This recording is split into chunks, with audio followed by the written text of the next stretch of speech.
Bienvenidos al primer episodio de En Horizontal. Estoy súper contenta de poder estar aquí hoy y tengo el placer de tener aquí conmigo a Pedro Pastor.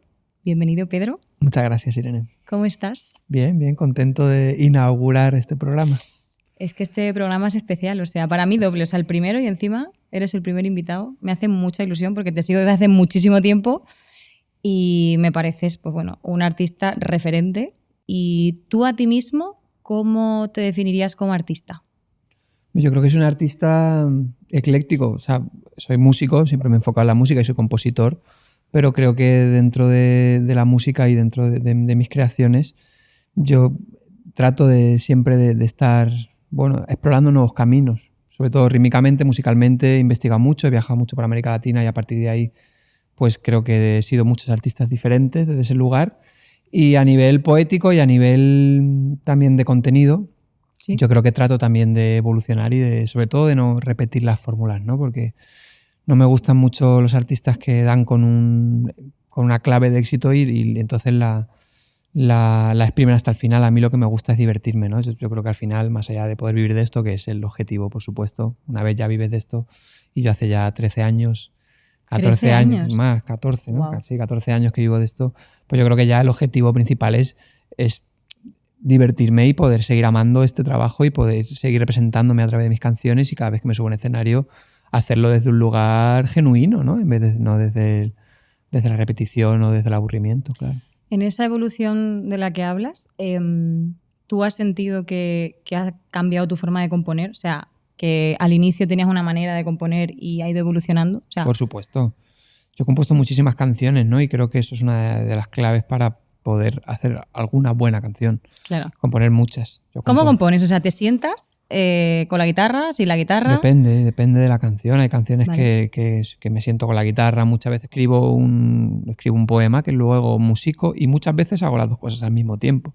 O a veces, creo que las mejores canciones son así, se te ocurre una canción, o sea, hay una idea, o sea, hay una chispa, hay un motivo por el que hacer una canción. Claro. Y esas son, para mí siempre han sido, en mi caso, las mejores, ¿no? Cuando quiero hacer una canción sobre esto y se me ocurre el lugar desde el que escribirlo, ¿no? Cómo posicionarte ante esa idea, cómo quieres desarrollarla. Y luego, a partir de ahí, la magia que tiene, la inspiración es que de una idea te va llevando a otra, de una palabra te va llevando a la otra y al final llegas a un puerto al que no llegarías jamás si hubiera sido por cualquier otro camino, ¿no? Porque claro. Las posibilidades para componer son infinitas. Las palabras, joder, ¿cuántas tienes? Todas. ¿No? O sea, ¿cuántas?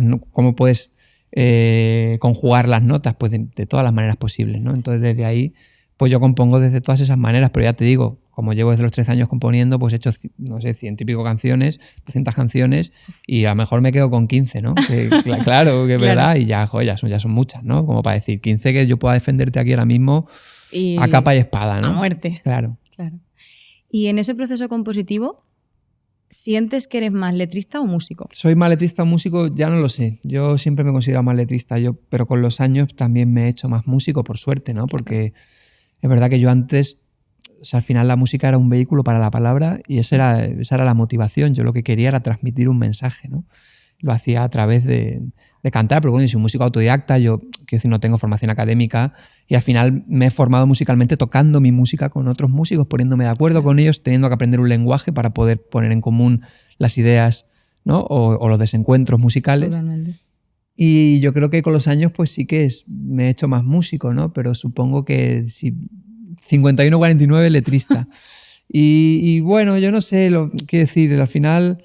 Yo soy cantautor, supongo que también porque vengo de una cultura, vengo de un legado de cantautores. Claro. Además, es lo que más he consumido, lo que más he escuchado siempre han sido los cantautores. Pero, o sea, ¿para ti qué es ser un cantautor? Ser cantautor es muy heterogéneo, ¿no? Los cantautores hacemos la música que nos da la gana. Creo que tiene más que ver con cómo nos posicionamos ante el mundo, cómo nos posicionamos ante las injusticias. El compromiso social, claro, sobre todo, ¿no? Yo creo que al final tiene más que ver con eso, con desde dónde hacemos las canciones y sobre todo cómo las defendemos, ¿no? Con qué herramientas y siempre poniendo nuestro cuerpo y siempre, ¿no? Asumiendo nuestros privilegios y diciendo estas cosas no nos gustan, no nos parecen que deban ser así, a pesar de que eso siempre tiene como... O sea, eso tiene luego una respuesta de un público, para bien y para mal, por supuesto. Pero creo que al final, sí, yo soy cantautor ya, pero toco merengue. Soy cantautor, claro, soy cantautor, pero de verdad, ¿sabes? Soy cantautor, pero bailo mientras canto, ¿no? Entonces, bueno, quiero decir, Claro. soy cantautor, pero los cantautores ya hoy, como, ¿no? Como los de Cádiz que nacen donde les da la gana, pues Totalmente. los cantautores hacemos la música que nos da la gana hoy en día, ¿no? ¿Alguna vez te ha pasado de autocensurarte por miedo a lo que vaya a decir la gente? Hombre, yo creo que la vida es una constante autocensura, ya no solo una obra musical. Yo creo que nosotros en nuestra vida cotidiana, en nuestra vida privada, nos estamos autocensurando todo el rato, porque obviamente si dejáramos salir todos los demonios y todas las virtudes que tenemos dentro, pues no podríamos cohabitar los espacios. Es que eso quiero decir, yo creo que está claro. En la música también. Y los tiempos que corren, supongo que inconscientemente se nos va quedando grabado esto de la corrección política, ¿no? Y inevitablemente, pues, queremos gustar a todo el mundo y cada vez más, porque también creo que esa es una de las malas consecuencias que tienen las redes sociales, ¿no? Que cada vez nos conformamos menos con que queremos gustarle a más gente y que todo el mundo piense bien de nosotros. Y eso irremediablemente se va instalando dentro del sistema, ¿no? De nuestra conexión neuronal Claro. y inevitablemente cuando componemos vamos a tener eso presente, ya sea de una forma consciente o de una forma inconsciente, subconsciente, que yo creo que es de la forma que es, ¿no? Más. Y con el tema de las redes sociales es que, bueno, o sea, ser músico ya no es ser músico, o sea, ser músico es tener tu guitarra, cantar y encima gestionarte las redes sociales, el marketing. En mi caso siempre fue así, o sea, yo cuando empecé no había, las redes sociales no tenían la importancia que tienen ahora, ya existía Facebook, teníamos 20, Instagram sí existía, yo no lo tuve hasta muchísimos años después. Pero eso siempre fue así, más allá de las redes sociales. Yo cuando tenía 17 años y me fui de mi casa y empecé a vivir de la música plenamente, era mi manager, era mi diseñador, era mi productor. Wow. Claro, o sea, yo hacía los carteles en el Paint, mandaba mails y cerraba los conciertos, me cerraba el BlaBlaCar para irme al lugar y le pedía a alguien después del concierto si me podía resolver una cama para esa noche. Quiero decir que los que venimos de la autogestión siempre estamos acostumbrados a ser mucho más que músicos. Yo creo que esa época en la que los músicos se dedicaban nada más que a cantar ha desaparecido. Claro. Y hoy en día, pues el peaje es ese. Antes tenían que hacer otras cosas y ahora lo que tienen que hacer son TikTok. Pues bueno, pues, entonces a eso también te digo, vamos, quiero decir que a nadie le gusta poner el jepeto delante de una cámara y hacer el bailecito para promocionar su nueva canción, pero que, coño, que es un oficio privilegiado y nos adaptamos yo me adapto a los tiempos que me toca vivir, con mayor o con menor resignación. A ver. Y también con las concesiones que tú quieras dar. A mí, por ejemplo, pues no me gusta sacar 18 singles. Saco 4 y saco un disco. Pues bueno, pues es una manera. Yo no quiero sacar música todos los meses. Yo quiero dejar que las canciones se creen cuando yo tenga algo que contar. Pues saco un disco cada 3 años en vez de cada año y medio. Claro. O no saco un EP, que es lo que a la industria le gustaría. O no me he visto como me piden. O quiero decir, hay concesiones que tú estás dispuesto a ofrecer, a conceder, y otras que no.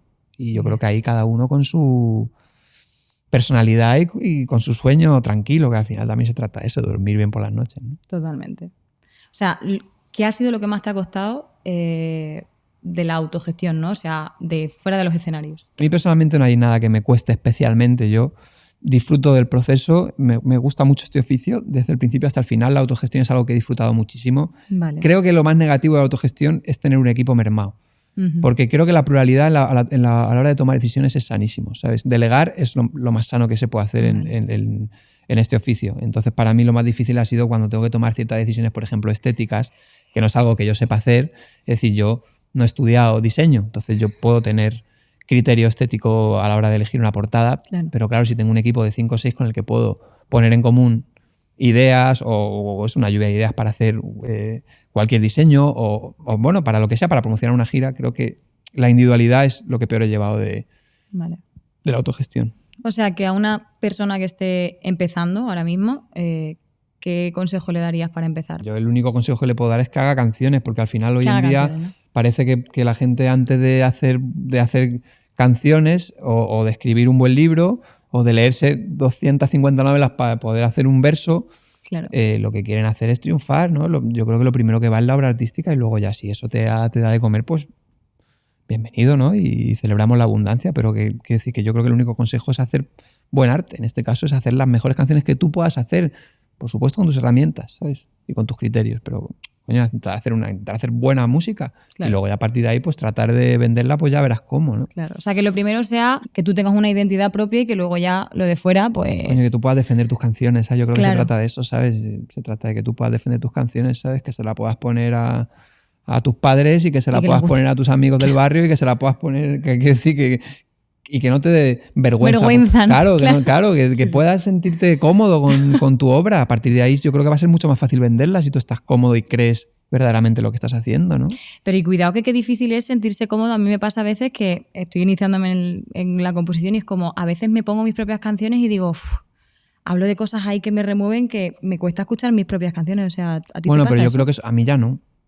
¿Tú te encantan todas tus canciones? ¿Te las puedes escuchar? A mí no me gusta escucharme a mí mismo, que decir, a nadie le gusta escucharse a sí Ya. mismo. ¿Para qué te vas? Si ya te escuchas todo el día en tu cabeza, yo ya Total. paso demasiadas horas conmigo como para encima estimularme a través de mi propia composición.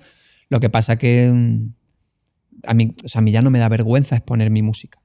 Ya. Porque llevo más Mucho años tiempo. haciéndolo que sin hacerlo y al final Claro. lo hago todos los días de mi vida, quiero decir, y es mi oficio, es mi oficio. Al carpintero no le da vergüenza exponer su mesa, ¿sabes? Totalmente. A mí no me da vergüenza exponer mi música. ¿Y cómo fue el momento en el que decidiste, voy a sacar mi primer disco? Yo era un adolescente. ¿Qué edad tenías? Yo hago mi primera maqueta como con 14 años o con 15 años. 14 años. Sí, yo cuando grabo mi primer EP con 17 años, grabo un EP porque yo lo que sí sabía es que no tenía madurez suficiente como para poder hacer un disco bueno, ¿no? Y yo pensaba en esa historia de que cuando fuera mayor, cuando quería escuchar mi primer disco, que por lo menos me gustara. Claro. Y es curioso porque me gusta, porque yo ahora, cuando he escuchado La Vida Plena 10 años después, Es que es un discazo, ¿eh? Un disco que digo, pues hostia, pues no está nada. Obviamente hay cosas que haría de una manera totalmente distinta, por supuesto. O sea, no te voy a negar eso, pero. Y hay palabras que no diría, hay frases que construiría de otra manera, pero lo escucho y digo. Y creo que eso también fue por eso, porque yo fui muy paciente, yo no tenía prisa. Yo cantaba y yo sabía con 17 años no quería grabar mi primer disco porque aún no tenía herramientas para hacerlo. Entonces grabé un EP, me di vueltas 2 años por España sin parar, vendiéndolo ahí por 5 pavos en la puerta de los conciertos y ahorré y me hice un disco de verdad, ¿sabes? Claro, porque el equilibrio entre la libertad creativa y que sea sostenible económicamente, eso también es un mundo, ¿no? O sea, ¿cómo haces tú para decir, vale, voy a componer canciones que, pues, yo qué sé, para mi público, no que sean hits, pero que vaya un poco en la misma línea de lo que has estado haciendo, o tú vas fluyendo y vas componiendo? A mí y no tienes en ningún... mi experiencia personal no funciona. O sea, no funciona Vale. hacer canciones para el público, por lo menos en un proyecto como el mío. Supongo que si eres una persona totalmente del mainstream, que las canciones ni siquiera las haces tú, claro que funcionan las canciones para el público. Para el público, claro. En nuestros proyectos, en nuestro caso, no. Proyectos personales no funcionan, ¿sabes? Ya. O sea, ese experimento lo he hecho, ¿sabes? Hay canciones que son más auténticas y más verdaderas que otras, y las que han funcionado, las canciones que más se escuchan son las de verdad, las que te menos salen, pensadas estaban, claro. las que no eran una estrategia de marketing, era una necesidad de contarle algo al mundo. O sea, tú dirías que eso es para lo que compones, para contarle algo al mundo, o sea, o para qué No, sientes pero yo que compones. compongo porque Te sale. porque lo necesito, porque también es una manera de entenderme a mí, quiero decir, eso también es una manera de canalizar mi odio, mi ira, mi amor, mis emociones. También es una manera de entender el mundo, un mundo que cada vez es más difícil de entender. Total. Pues son unos nuevos paradigmas que se nos abren ante los ojos que no hay por dónde pillarlos. Todos los días, además. Y claro, y también es una manera de sentirse en paz, en plenitud y de encajar, ¿no? En este. Coño, yo supongo que cada persona tiene algo que ofrecer. Hay gente que lo descubre antes, gente que lo descubre después, gente que nunca lo descubre, pero yo imagino que todos tenemos cosas que ofrecer. Y en este caso, pues yo lo que tengo que ofrecer sobre todo son canciones, ¿no? Vale. ¿Y los artistas que más te han inspirado? Han sido muchos, sobre todo a lo largo de los años. Tanto una carrera larga como la mía tiene muchas etapas. Al principio, pues yo cuando era adolescente pues escuchaba rap, pues escuchaba la música que escuchábamos con mis amigos. ¿Escuchabas rap? Claro. ¿Qué rap escuchabas? Pues escuchaba de todo lo que escuchábamos en esa época. Escuchaba Violadores del Verso, escuchaba a Nach, escuchaba a Duoki, escuchaba a La Mala Rodríguez, escuchábamos rap, escuchaba al Chollín. Claro, y luego escuchaba reggaetón, por supuesto, adolescente, porque también quería pertenecer a mi grupo, a mi tribu, claro. Y luego, pues, y luego también escuchaba, pues, desde fondo flamenco, Fito, esto para lo que escuchamos en esa época, ¿no? La húngara, lo que escuchábamos los adolescentes, que nos pasábamos la música la descargábamos del Ares, vamos. Total. Y luego, pues con 10 y luego, por supuesto, siempre con la experiencia de que en mi casa sonaba música muy interesante, ¿no? Yo en mi casa pues escuchaba a Silvio, escuchaba a Víctor Jara, escuchaba a Violeta Parra, claro, y escuchaba a Caetano Veloso, escuchaba a Yavana, a Lenine, pasaban muchas cosas también en el sentido a Javier Ruibal. Entonces tenía, esa nutrición por un lado, luego la experiencia adolescente naturalmente de mi generación, y luego empiezo también a descubrir otros proyectos. Yo me acuerdo cuando descubrí la cara mecánica con 16 años, que me la enseñó el Muerdo, que me voló el cerebro, ¿sabes? Me acuerdo cuando, o sea, yo escuchaba muchísimo a La Bebe, por ejemplo, que también son grupos, tanto La Cabra como Bebe, muy eclécticos, muy parecidos a lo que hago yo hoy en día. Descubrí a Natalia Lafourcade y no escuché nada más en años. Descubrí a Vicente García ya mucho más mayor, por ejemplo, o yo qué sé, profundicé en la obra de Juan Luis Guerra, que seguramente sea mi artista favorito, con Silvio Rodríguez. Y a partir de ahí pues se genera un mapa, ¿no? Un mapa sonoro muy variado, que va desde la música popular, comercial, hasta folclore de muchas regiones diferentes. He escuchado mucha chacarera, he escuchado mucha cumbia, he escuchado muchísima salsa, me encanta la salsa. Entonces se forma un mapa musical que hace que luego tengas un montón de recursos a la hora de querer componer canciones diversas, tengas un montón de lugares y de fuentes de las que nutrirte. Yo creo que creo que también es uno de los grandes valores en este caso de mi obra, que pasa por ahí, que yo he sido siempre tan diverso musicalmente. Claro. Sobre todo en realidad música en castellano y música en portugués, porque la música en inglés siempre me ha quedado ajena. Me ha resultado ajena. Yo sé que es lo que la gente más escucha, yo sé que hay muchísima riqueza musical, pero como no entiendo el idioma, y además ni siquiera es algo que me guste especialmente fonéticamente, he estado siempre más lejos. Como siempre soy un poco más letrista, sobre todo he escuchado música en castellano y en portugués, y luego sí, de adulto, pues obviamente pues escuchar los Beatles, porque si no, pues toda la vida te quedas ahí a media, ¿no? Claro.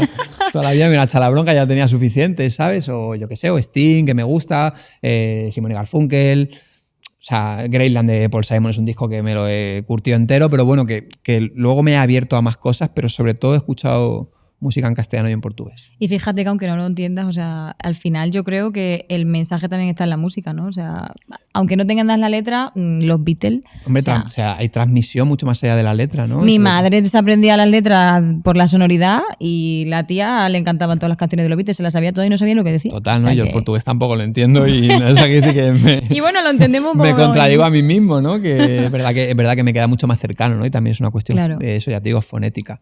Pero hay, joder, coño, grandísimos melodistas, ¿no? En la música en inglés.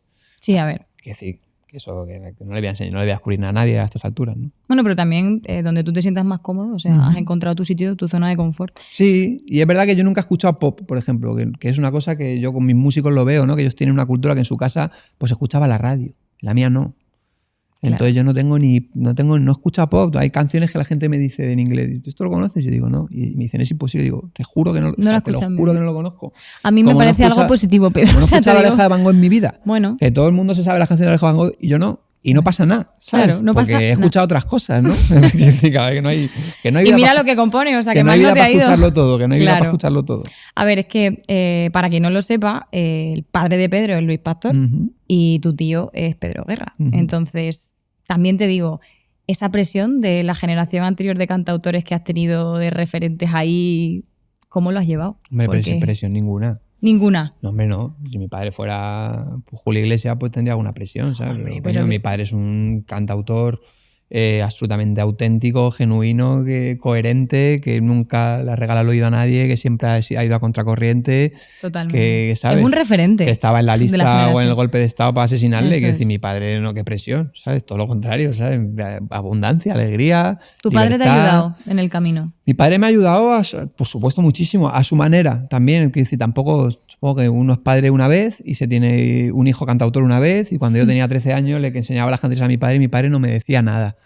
Y yo no lo entendía, luego lo entendí. O sea, ¿qué me iba a decir? ¿Que eran buenas? No lo eran.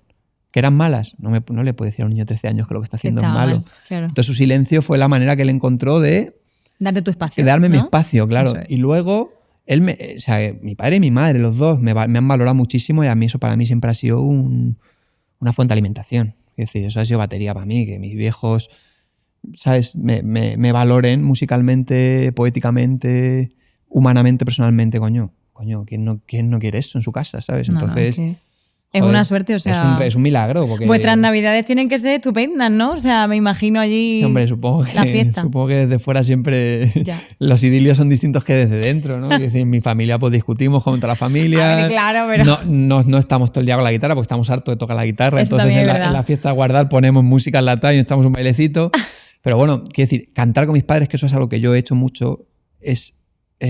algo verdaderamente precioso. Y una vez escuché a Raúl Rodríguez, al hijo de Martirio, en una entrevista a la radio que decía que es impresionante ponerse 1 hora y media al día plenamente de acuerdo con su madre. Decía eso y digo, coño, es que es verdad. O sea, nosotros no estamos de acuerdo con nuestros padres nunca. No. El cuerpo te pide lo contrario. Prácticamente nunca, ¿no? Ya. Es como naturalmente lo que siempre queremos es llevarles la contraria. Eso es la vida misma. Entonces, cuando tú cantas con tus padres, o sea, te estás poniendo plenamente de acuerdo, ¿sabes? O sea, es... Qué bonito. Coño, es que cuando lo escuché a mí me marcó, yo dije, esto es lo que a mí me pasa, claro, generas un vínculo. Claro. Claro, o sea, es muy... Supongo que habrá otros vínculos. Yo solo tengo este, o sea, que yo solo tengo unos padres, ¿sabes? Pero generas un vínculo que imagino que muy poca gente tiene con, Puede disfrutar, con sus claro. padres, ¿sabes? Es muy Sí, fuerte, sí. es algo muy fuerte. Totalmente. Tener algo tan en común, ¿sabes? Algo además Es como precioso. la música, que es un lenguaje, ¿sabes? A ver, es otra manera también de relacionarte con tus padres. O sea, ojalá hubiera gente que se relacionara así, que tuviera la oportunidad de poder comunicarse así con sus padres. O sea, tocar con tu familia. Es que me parece increíble. Respecto a ser autodidacta, ¿qué opinas con la situación actual de la música? O sea, me refiero, si tú el día de mañana tuvieras que recomendarle a alguien, apúntate a clases de guitarra, o mejor no, aprende en la calle, ¿qué le dirías a la persona que te sería pregunta? muy osado para mí decirle a alguien que estudie en la academia sin yo haberlo estudiado. Yo no he vivido esa experiencia. Yo sé que mucha gente la ha vivido y hay muchísima gente que no le ha ido bien en la academia. Eso es una realidad que nadie puede negar. Estudiar música es mejor que no estudiarla. Yo muchos años he defendido que no estudiar era buenísimo para la creatividad porque iba a lugares insospechados y desde que he estudiado no voy a esos lugares, eso está claro. Pero tengo muchísimos más recursos. Quiero decir, no le vas a que... ¿Quién le va a decir a alguien no estudies? O sea, no, joder, no, coño. Todo el conocimiento es valor, ¿sabes? Y en este caso es poder en la música, o sea, son posibilidades, ¿sabes? Pero bueno, yo creo que, no sé, o sea, para ser cantautor no hay que ir a la academia, eso está claro. Hombre, pero tener un equilibrio, ¿no? O sea, a lo mejor sí que estudiar, pero también salir a tocar con gente, ¿no? Que al final es donde te sales un poco de tu zona de confort. Creo que hay que leer mucho también. Quiero decir, creo que es muy bueno leer o por lo menos tener avidez poética, ¿sabes? Para ser cantautor, porque hay muchísimos cantautores que son virtuosos de su instrumento, pero que si tú lees sus letras a lo mejor no te conmueven, porque además creo que hay algo que tiene que ver con conmover. Creo que hay algo que tiene que ver eso, con el vuelo poético, con que tú puedas escuchar una canción y te emociones, ¿sabes? A mí no me pasa tanto, yo no voy a conciertos y lloro escuchando una canción. Claro. Pero cuando me pasa, para mí es una experiencia, ese es el culmen, ¿sabes? Yo digo, hostia, esto es que aquí, quiero decir, y para eso no hay que ir al conservatorio de verdad, ¿no? Ni hay que ir a una escuela creativa de escritura, para eso hay que hallar en ti la sensibilidad justa como para poder bajar esas palabras al arte, al papel, a la canción, ¿no? Pero por supuesto que cuanto más sepas de música, más posibilidades vas a tener de hacer la canción que tú quieres hacer. Claro. Pero bueno, coño, yo creo que todos nos hemos dado cuenta con los años que menos es más. Totalmente. Que una canción de 3 acordes casi siempre es mucho mejor que una canción de 25. Y a todos nos han gustado, a todos hemos pasado por ese momento musical de la vida en el que queríamos sacarnos la canción más compleja, queríamos componer la canción con más acordes, pero esa canción le interesan a los músicos y está muy bien, coño. De hecho, hay bandas, coño, que decir, pues yo voy a ver a Wolfpack y es el mejor concierto que me puedo echar encima. Y a lo mejor mi primo... Jacob Collier. Claro, mi primo va a ver a Jacob Collier y no entiende nada. Claro. O sea, que sigue naturalmente, ¿sabes? Pero también tiene que haber música virtuosa, también tiene que haber música compleja, con muchas notas. Tiene que haber música progresiva. Pero yo hablo de la canción. Si hallamos las grandes canciones, las canciones que más nos emocionan de la historia, la mayoría son canciones sencillas. Sí, con melodías cercanas que todos podemos cantar. Y es... O sea, tampoco creo que negar eso sea sano, ¿sabes? No, o sea, y yo lo he hablado mucho con mis amigos músicos y hemos llegado casi todos a la misma conclusión. Es mucho más difícil hacer esa canción que la canción de los 30 acordes. Hombre, porque los 30 acordes te camuflan muchas cosas. Sí, porque quiero decir, porque bueno, pues puedes modular y puedes modular 2 veces en una canción. O sea, como que hay herramientas que tú puedes hacer que claro, que son sofisticadas musicalmente, pero que en realidad te están despistando de la verdad. O del núcleo, o de la sensibilidad, de la belleza. Te están, al final son badenes. Quiero decir, lo que te están haciendo es hacerte el camino más largo. Si yo lo que quiero es descubrir la belleza, descubrir la verdad o descubrir, ¿no? En ese sentido, la poesía, pues a lo mejor tengo que buscar un camino más recto, más sencillo. O sea, que a ti las canciones que más te gustan son las que más te emocionan, supongo, ¿no? Sí, claro. Lo que pasa es que hay momentos para todas las canciones. Ya. Porque yo no siempre las canciones que me emocionan son las que quiero escuchar. Ya. Y, ¿sabes? A veces te remueven cosas. A mí, ¿no? ¿sabes lo que pasa? A mí las canciones que más me gustan son las que me emocionan y además me hacen moverme. A mí personalmente. Por eso Eres me de gusta canciones tanto alegres. Rubén Blades, por ejemplo, porque yo escucho Rubén Blades y me emociono, pero además me lo gozo, ¿sabes? Claro. O por eso me gusta tanto Juan Luis Guerra, o por eso me ha gustado siempre Calle 13. O sea, hay proyectos que tienen, y yo también he tenido mucho esa búsqueda. Pero yo qué sé, luego escucho una canción de Bob Dylan y me emociono, ¿sabes? Claro. O bueno, escucho una canción de Silvio Rodríguez que seguramente sea muy compleja y me emociono, porque también hay gente que tiene ese don, ¿no? De a través de no desviarse del foco por mucho que coja todas las curvas, ¿sabes? ¿Recuerdas así algún momento que te hayas emocionado mucho con, no sé, algún concierto, o que de repente hayas escuchado por primera vez una canción y digas llorando o pelos de punta? Sí, me ha pasado muchísimas veces, ¿sabes? Pues yo en conciertos porque además yo voy a conciertos toda mi vida, todo el rato, ¿sabes? Y yo les he visto a Rubén, he visto a Juan Luis, he visto a Silvio, o sea, he visto a todos los que me gustan, les he visto, o sea, he visto Qué a bueno. Yaván, he visto a los Vulpe, como que ahí me emociono totalmente. Me acuerdo, por ejemplo, cuando era joven escuché una canción de Kenny Arcana, que es una rapera francesa, que se llama, no sé pronunciarlo, El Quinto Sol. A mí las canciones políticas me emocionan mucho. Me acuerdo la primera vez que escuché La Memoria de León Gieco, que no me lo podía creer. O me acuerdo perfectamente, yo qué sé, escuché Mapa Tesoro de Ibarburu, que es un músico uruguayo que seguramente no conozcas, que me emocioné muchísimo cuando la escuché y me pasó hace 2 años, ¿no? Fíjate. Y me sigue pasando. Yo creo que la música sí tiene un poder, es ese, el de emocionarnos. Tú claramente tienes un público en Sudamérica súper grande. Y para ti, ¿cómo ha sido ese viaje? Cada vez que has ido, o sea, te has enriquecido, supongo que te habrá influido muchísimo a la hora de componer. O sea, has cambiado. Me ha influido hasta el punto de que yo ya no sé hacer discos si no me voy. Si Y no eso te ya vas, es preocupante. claro. Ostras. Claro, porque yo tengo que encontrar también un lugar de componer desde aquí. No puede ser que yo lo que siempre necesite es pedir una excedencia de mi vida, decirle a toda mi familia, oye, que desaparezco 5 meses porque necesito componer un disco. Eso no tiene ni pie ni cabeza. O sea, que te inspira muchísimo viajar, o sea, ¿a Sudamérica en particular o en general Es que es a viajar? donde yo he viajado. Ya. Porque también yo cuando empecé a viajar a través de la música ya no quieres viajar de otra manera. Claro. Porque es el viaje más emocionante, el que haces a través de las canciones. Entonces a mí me ha inspirado mucho el continente latinoamericano, hablan mi idioma y a mí, o sea, yo he profundizado mucho en mi idioma y a mí no hablo más idiomas al final, ¿sabes? ¿Verdad? Y yo, pues coño, es un continente entero en el que hablan tu idioma, además son territorios muy diversos, que además hay mucha autenticidad y hay unos valores sociales muy poderosos también en Latinoamérica, ¿sabes? Hay muchísima fuerza, ¿sabes? Hay muchísima juventud y por eso también hay tantos intereses que siempre han querido expoliarlo, porque verdaderamente hay materia, ¿sabes? En todos los sentidos. Entonces para mí siempre ha sido una fuente de inspiración total. Viajar, o sea, recorrer el mundo con tus canciones, eso es el sueño de todos los pibes, ¿no? Y decir, claro. O sea, eso, ¿qué más, no? Que a mí me encanta, yo me monto la furgoneta y me voy a tocar a Murcia y soy feliz.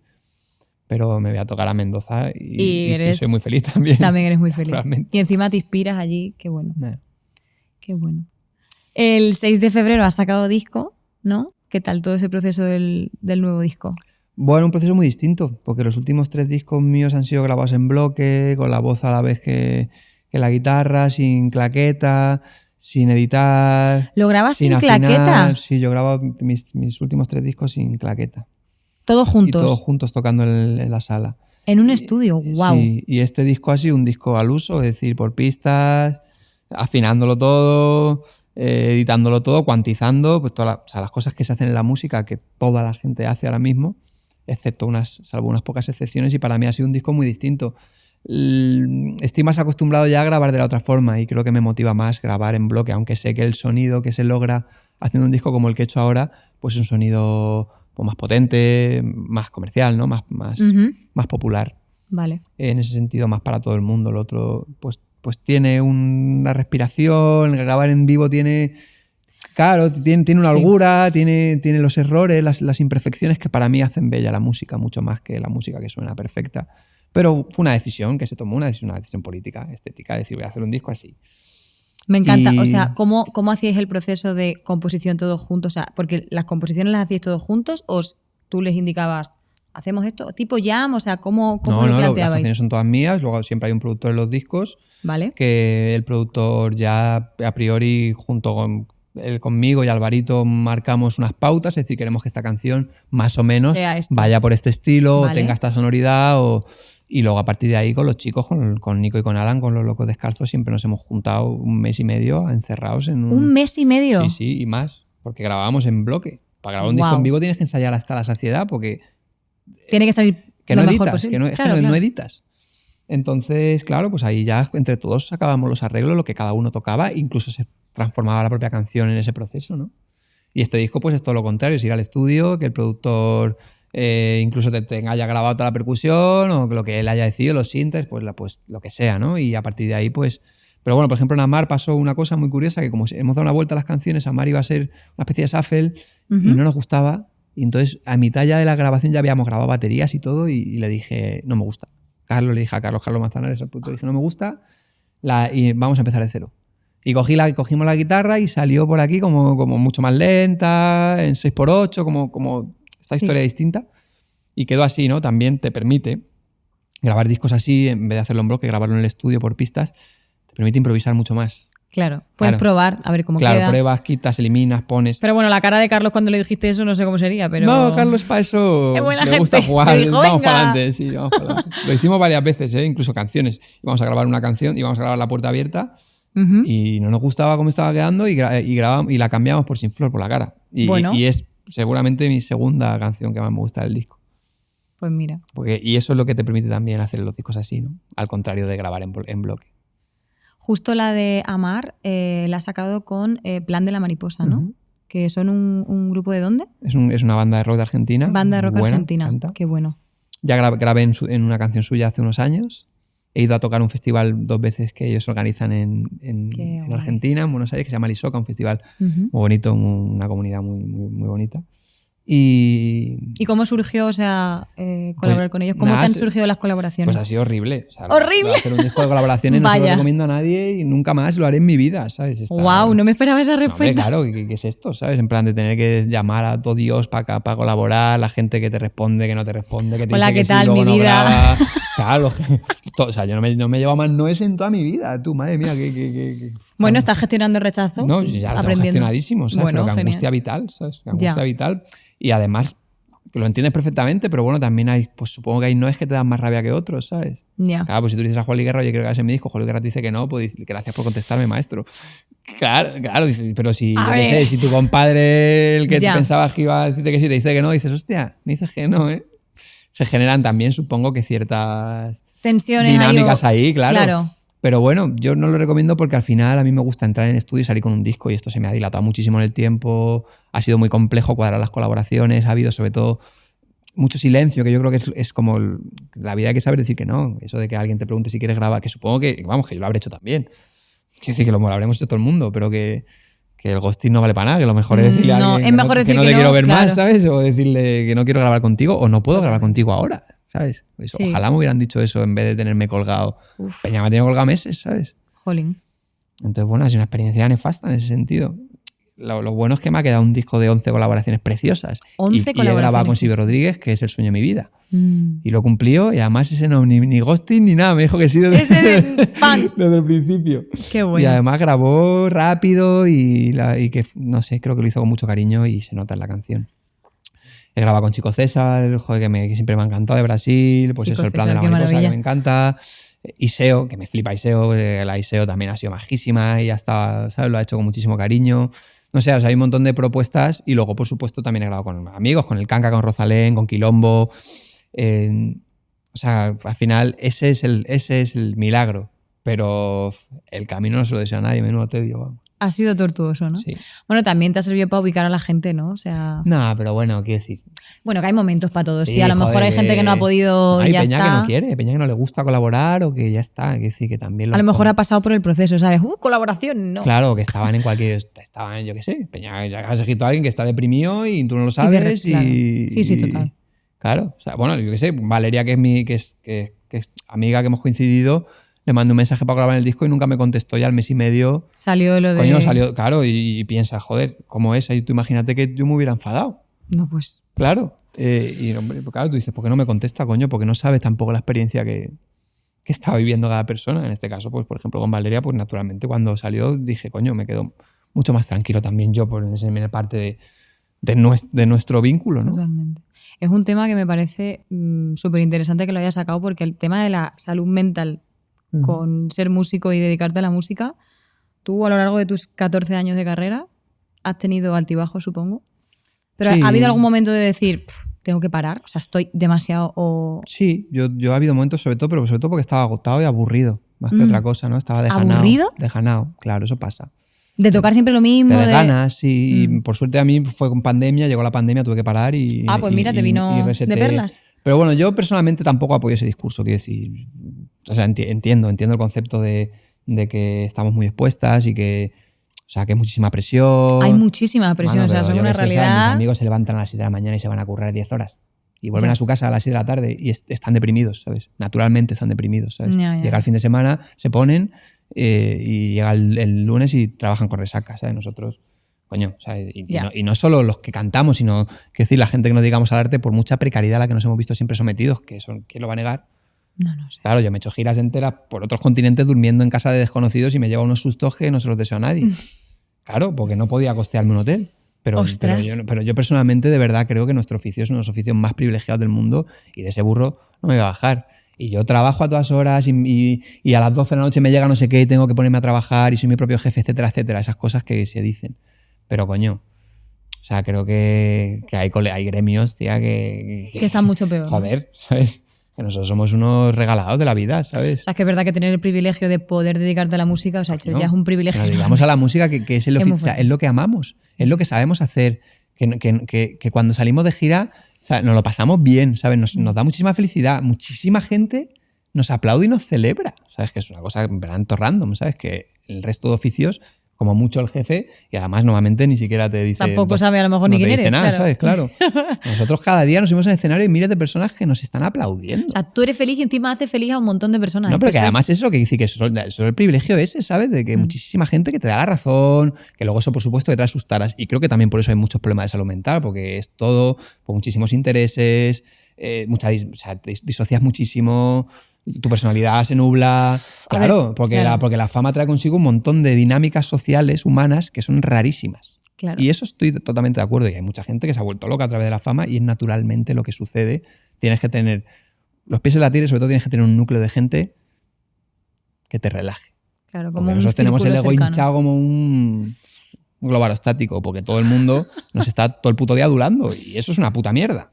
Claro. Y en eso creo que también tenemos que estar todos de acuerdo y de nada sirve si yo, por ejemplo, estoy malito y estoy cantando y estoy malito, que la gente me aplauda, ¿no? Que me digan, coño, estás malito, tío.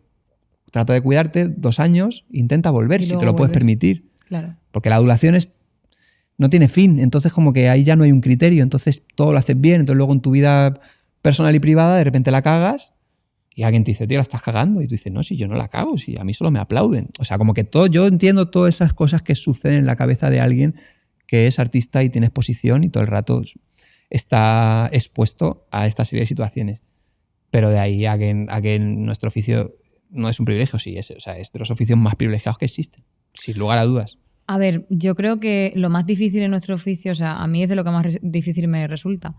Cuando tienes un mal día y tienes que dar la cara, a mí eso se me hace bola. O sea, no sé tú cómo lo... Corazón, pero quiero decir... Ya, pero bueno, que... Quiero decir, tú trabajas en el mercado, no tienes un mal día y tienes que dar la cara. No solo tienes que dar la cara 8 horas cuando tengas un mal día siendo cajera del mercado. Sí, pero me refiero, cantando... No, coño. O sea, que estés con la lagrimilla y que tú digas, como cante, Pero si nos ha pasado a todos, si todos hemos llorado antes de salir a cantar. No, total.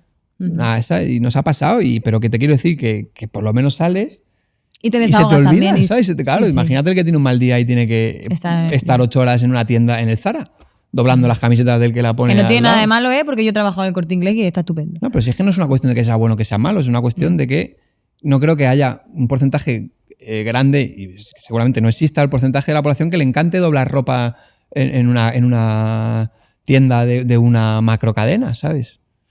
Yo creo que, o sea, es mi opinión, pero que depende un poco de cómo te tomes. O sea, hay gente que con trabajos un poco más simples está plena y feliz porque tiene su dinero, se va a casa y Bueno, no piensa pues sí, ya ni en está. nosotros, yo por lo menos estoy todo el día con el run run de la cabeza, ahora quiero hacer esto, quiero hacer lo otro, no sé qué, y ahora compongo no sé qué. Como que yo pienso que a nosotros nos cuesta mucho desconectar o en eso no estás de acuerdo. O sea, Por ¿tú supuesto. consigues Yo desconectar? no, yo no, ¿Tú pero desconectas alguna vez? no, ¿O...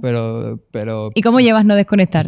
pues es un gaje del oficio. Ya. Pero lo prefiero 100.000 veces. Ujú. Que lo prefiero 100.000 veces a un oficio que no me No sé si yo también, o sea, repercuta y aquí que no me estamos. ofrezca todas las cosas que me ofrece, ¿sabes? Sí. Todas los privilegios que me ofrece.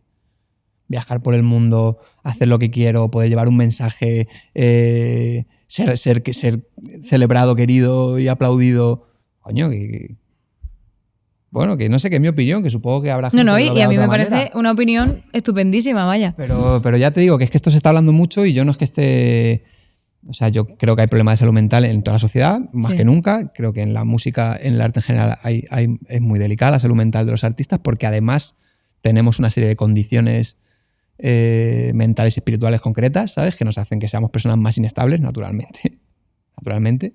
Pero de ahí a que yo creo que eso sea el foco, o sea, por lo menos que se hable de la inestabilidad de la salud mental en la música antes que cualquier otro oficio que creo que es No, o sea, muchísimo más duro, coño. claro, la salud mental en general y que a lo mejor en el mundo del arte yo creo que a lo largo de la historia pues ha sido un poco invisible o luego ya llegaba a extremos en los que pues, ha habido mucha gente, artistas muy jóvenes, ¿no? Que se han suicidado tal y Sí, que... y eso ha pasado. Y eso pasa en cualquier otro oficio y en cualquier... O sea, le puede Sí. pasar a cualquiera, pero es verdad que, bueno, como estás expuesto socialmente, pues es algo que ha sido también relevante. O sea, que pasa, ¿no? En plan... Sí, bueno, yo qué sé, pero ves a un político, pues eso sí estás puesto socialmente, ¿sabes? Que No, y encima la responsabilidad, o sea, me refiero... Y además que te meten, ¿sabes? Que te están pegando bofetajas, te están deseando la muerte cada día que nace. Yo creo que los artistas normalmente tenemos muchísimo más gente que está a nuestro favor que en nuestra contra. Bueno, también hay haters de los artistas, ¿eh? Que ahora con las redes sociales, madre mía. Por supuesto que los hay. Y hay proyectos que son más transgresores que, por supuesto, van a tener más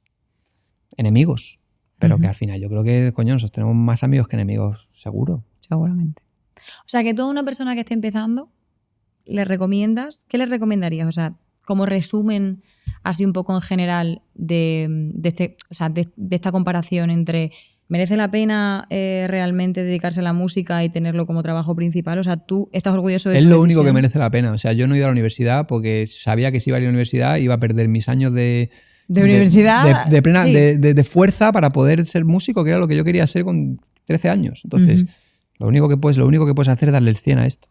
Y no andarte con, voy a hacer por si acaso, o por si no me va, no, claro. O sea, así no te va a ir nunca bien. Claro. La única opción de que te vaya bien es darle todo lo que tienes. O sea, ¿qué les dirías que lo den todo? Que no vayan a la universidad. Bueno, si queréis ir a la universidad podéis, o si podéis, claro. No, o sea. no vayáis a la universidad si queréis ser músicos. Hacer música. Salir de casa a tocar, ¿sabes? A lo mejor podéis ir a la universidad y también componer en tu No hay casa. tiempo. No hay tiempo. Uno cuando tiene 18 años no tiene tiempo para estar estudiando 8 horas en la universidad y luego yéndose a casa y tener que estudiar más para aprobar los exámenes. No hay tiempo. Uno se tiene que levantar, tiene que tocar la guitarra, o lo que el instrumento que toque, tiene que leer, tiene que escribir y luego tiene que salir a tocar al metro, a tocar a la calle, a tocar al parque, a tocar a las jam sessions, a tocar a los micros abiertos, a hacer bolos, a hacer bodas, a lo que sea, a fortalecer el músculo. El músculo del oficio de la música, a salir de casa, a hacer giras, palmar dinero. Pasa nada.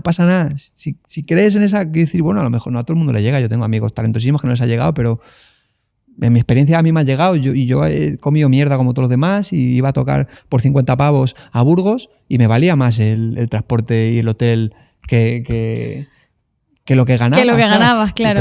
Pero iba y tocaba y me dejaba ver y generaba músculo y hacía escuela y aprendía recursos para convencer al público cuando el público no quería atenderme porque estaban tomándose una cerveza en vez de queriendo escuchar unas canciones supuestamente profundas que yo les traía, etcétera. Bueno. Y claro, y con 20 años me fui a América y con una mano de adelante y con una mochila y quedándome en casa de desconocidos para poder tocar, preguntando por Facebook dónde podía tocar. Bueno, hay muchísimas maneras de hacer una carrera musical, pero en mi caso, a mí la que me ha funcionado es enfocarme al 200 y dedicarle todo mi tiempo a eso, porque si me ponía a estudiar periodismo, por si no me salía mal la música, pues al final iba a ser periodista. Claro. No quería ser músico, ¿sabes? Y hablando un poco así, o sea, ¿tienes alguna rutina tuya diaria? O sea, me refiero, cuando estás de gira supongo que estarás de gira, o sea, no sé si tienes alguna rutina de gira, pero digo, en tus días de descanso, como hablas de procesos de composición, o sea, ¿Pedro Pastor tiene una rutina en su día o estás Pedro ahí? Pedro Pastor no ha conocido la rutina nunca. Me encanta. No, Yo creo que nos pasa a todos, es ¿no? un desastre, la verdad, y de repente descubres también, yo en esta etapa de mi vida me gusta tener un poquito de repente de remanso, ¿no? Cosa que nunca he querido y deseado. Supongo que también ya me estoy transformando en ese sentido o estoy teniendo otros deseos. Pero que cuando sales de la vorágine de las giras, el llegar a casa es como, tiene que ser como paz, tranquilidad y eso es el descanso del guerrero. Claro.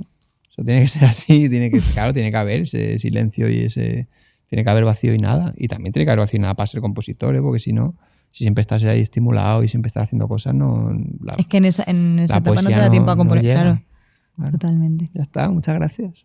Gracias por venir. Claro, gracias por el espacio. ¿Te has sentido cómodo? Sí, muchos éxitos en esta nueva andadura. Muchísimas gracias, Pedro. Necesitamos también hacer otras cosas, supongo como esta. A mí me inspira. Me encantaría también poder hacerlo en algún momento. Mira qué bueno. El tiempo, las ganas y los recursos para poder sentarme en un sofá a charlar con alguien una hora tranquilamente y aprender y compartir. Sí, literalmente, porque yo hoy aquí sentada estoy aprendiendo un montón y yo también. El objetivo es eso, que al final la gente que esté un poco en la misma situación pues también te pueda escuchar, ¿no? Que no sea yo la única privilegiada. Claro. Así que te lo agradezco. Así que todo el mundo va a seguir en horizontal. En horizontal. En horizontal. Y, eso, en horizontal. Y gracias al equipo humano que conforma este proyecto y... La única petición... y nos vemos en Honolulu. Les veis en su gira que empieza en marzo. Nos vemos en la gira. Joder, este año voy a hacer una gira muy extensa. ¿Cuántas fechas tienes? Muchas. ¿Muchas? Sí, decenas. ¿De marzo a? De marzo a diciembre. De marzo a diciembre va a ser una gira en este caso más corta. Normalmente la gira es 1 año y medio, 2 años. Esta va a ser de 10 meses. Porque también este es un disco recopilatorio. Tampoco puedo estirar más ese chicle. Está feo. Y es una gira que tiene muchísimas fechas en España. A diferencia de otras, es sobre todo en España. Qué bueno. Y nos vamos a ir a Estados Unidos por primera vez vamos a hacer unas 15 fechas en los Estados Unidos y vamos a hacer, pues, como siempre, Latinoamérica, pero menos fechas que otras veces. Sobre todo vamos a estar en España. Qué bien. Así que va a ser muy intensa, va a ser muy seguida y la verdad que yo estoy... No, o sea, ahora mismo lo que me preguntas antes no te hago, pues ahora mismo tengo unas ganas de irme de gira otra vez. He estado 6 meses sin tocar, que eso también alimenta el fuego. Tienes muchas ganas de estar de gira. Y me quiero ir de gira ya. Y quiero ir a volver a los escenarios, volver a encontrarme con el público. A mí me flipa. O sea, yo me subo en escenario, me pongo a tocar, veo a la gente y digo... Ya está. ¿This a dream? Estoy practicando para la gira, ¿no? Muy bien. Hombre, claro, en Estados Unidos tendrás que ponerte con el inglés. Me baja el Duolingo, sí. ¡Ostras! He echado 5 días de racha y ya llevo 2 semanas sin hacerlo. Me cago en la mano. Como todo en la vida, ¿no? Empezamos cosas y luego no las acabamos. Bueno, no pasa nada. La vida misma. No pasa nada. Bueno, muchas gracias, Irene. Gracias a ti, Pedro, por estar aquí. Y lo único que pedimos desde el programa es que este capítulo y todos los siguientes capítulos se tienen que ver en el sofá de tu casa en horizontal, porque si no, no vale verlo. ¿Vale? Nada, muchas gracias. Salud. En horizontal. Un programa de Irene Amaro.